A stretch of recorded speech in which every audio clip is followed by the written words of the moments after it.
A struggling Meghan Markle had to call in help from her family to deal with Archie, it has emerged. The Duchess of Sussex reportedly moved her mum Doria Ragland, a former social worker, into her and Prince Harry's luxury mansion to help with raising her son.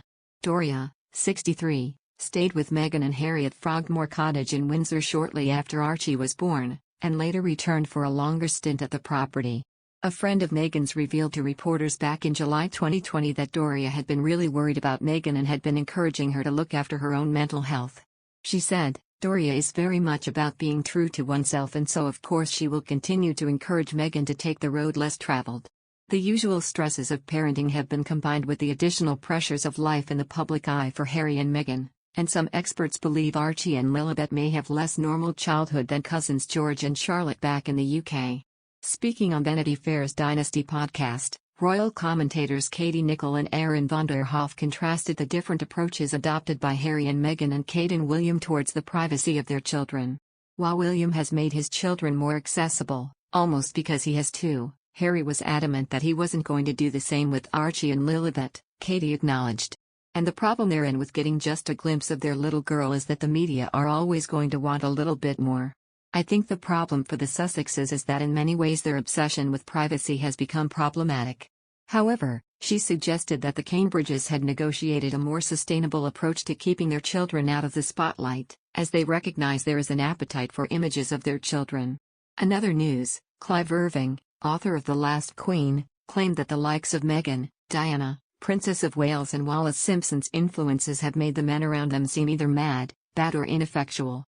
Mr. Irving said, "As I absorbed the full import of the mutual distrust of Meghan and the enforcers of royal ritual, it struck me that she was the latest in a long line of women who have always made the weather in the long-running Windsor saga. The Queen has always flown serenely above the weather, Wallis Simpson, Princess Margaret, Princess Diana, Camilla. Against them the men seem either mad, Edward VIII, aka the Duke of Windsor, bad, Andrew, or ineffectual, Charles. Wallis Simpson, unlike Edward's other lovers, found a way to successfully stimulate his low-energy libido, so much so that he gave up the throne rather than lose her because she was a divorced woman, thus precipitating his brother to the throne, the accident that later led to the 70-year reign of Elizabeth II.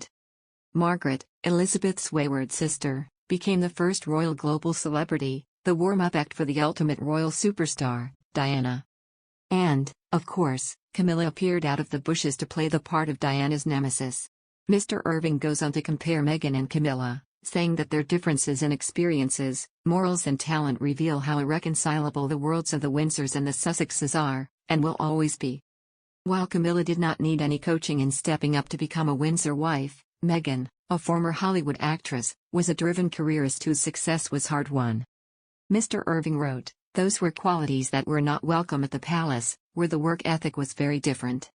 While Prince William and Kate, Duchess of Cambridge, have adopted the Windsor way, Mr. Irving argues that Harry is still a Spencer, saying that the prince channels his mother every day. He added, "The Sussexes were never going to be happy in such a prescribed cage." Following their shock exit from the firm, Meghan and Harry sat down for an interview with U.S. chat show host Oprah Winfrey.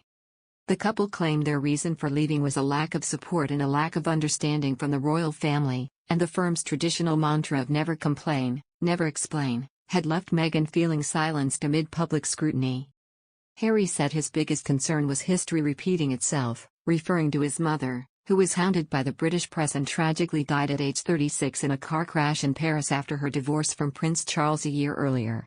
He continued, "I'm just really relieved and happy to be sitting here talking to you with my wife by my side, because I can't imagine what it must have been like for her, Diana, going through this process by herself all those years ago. It's been unbelievably tough for the two of us, but at least we had each other."